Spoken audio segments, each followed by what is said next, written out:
par exemple, si j'ai été un enfant qui a subi beaucoup de jugements dans son développement, puis le boss sur l'intercom 10 minutes avant la fin de ma journée de travail veut me voir, ben je vis de l'anxiété. Parce que ce qui va arriver, je le sais pas. Okay. Mais je l'anticipe. Lorsque l'anxiété atteint un niveau intense, elle va commencer à affecter la respiration. À ce moment-là, on parle d'angoisse. L'angoisse est une anxiété dont l'intensité perturbe la respiration.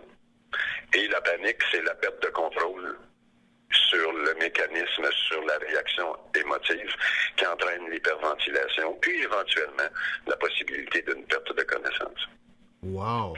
Donc, on peut éprouver de l'anxiété et de l'angoisse dépendant de l'intensité lorsqu'on considère son passé.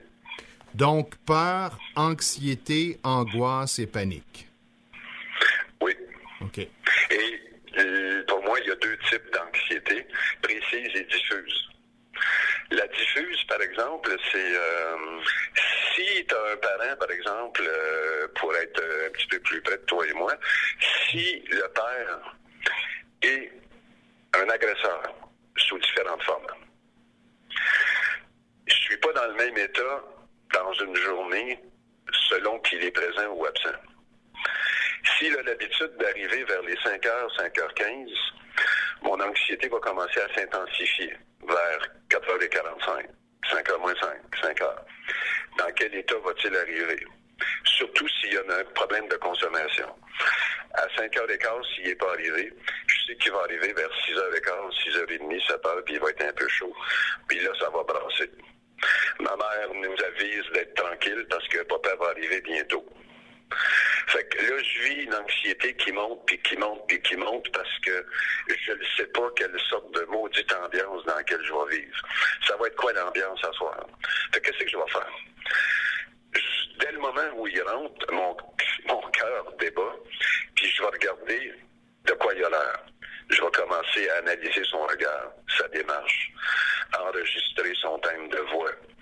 Je vais développer de l'hypervigilance. Je vais devenir, à l'âge de 5, 6, 7 ans, un spécialiste de l'observation de l'autre. Et cette hypervigilance-là m'habite à l'âge adulte. Fait que j'apprends à vivre dans une anxiété qui est diffuse, qui monte puis qui descend. Je me retrouve à 25, 30, 35, 40 ans, puis je ne sais pas pourquoi, mais je sens toujours comme une crainte, une anxiété en dedans de moi. Pourtant, je regarde autour, ça va bien au travail, ça va pas trop mal dans ma relation de couple. J'ai des enfants, puis il me semble que la relation est cool, puis le fun.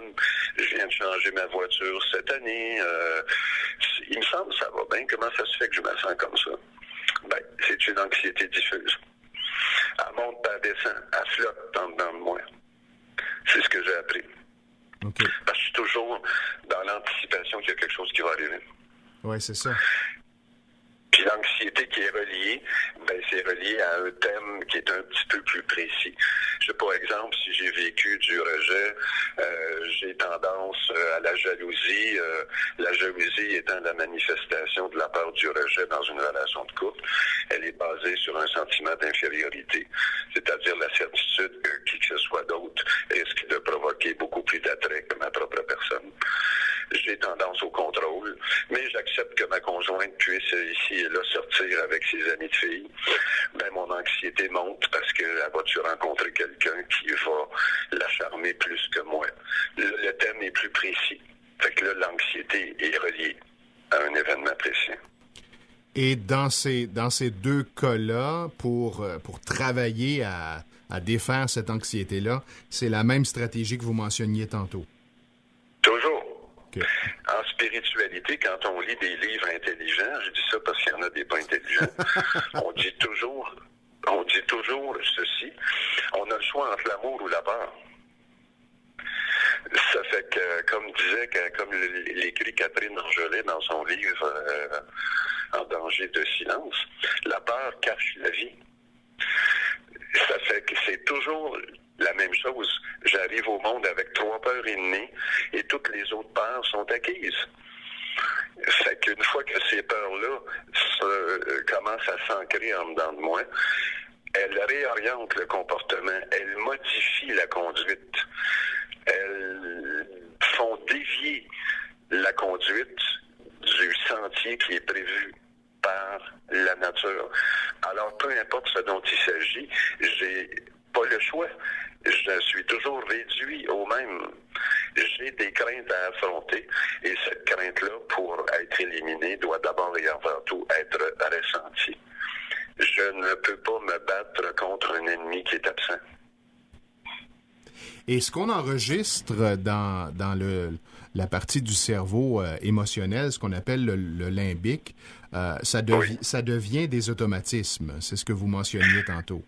Exact. Avec le temps, il y a des automatismes qui se développent et la conscience s'endort au volant. Jusqu'à temps que ces automatismes-là dérapent et commencent à créer des difficultés chez la personne. Ces difficultés-là se traduisent par des états de perturbation émotive de tous ordres. Et ces états de perturbation-là forcent la personne à s'interroger. Qu'est-ce que j'ai, qu'est-ce qui va pas?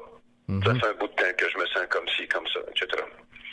Et à force de s'interroger, ça propulse le développement de la conscience, qui, là, s'éveille. Et dans son action de mise en perspective par rapport à soi, c'est là que tout le travail se fait. Et on débouche éventuellement sur des changements, lesquels changements vont lentement devenir des réflexes qui vont s'automatiser et la conscience va se rendormir. J'ai remplacé mes automatismes antérieurs par de nouveaux automatismes acquis. Jusqu'à temps qu'il y ait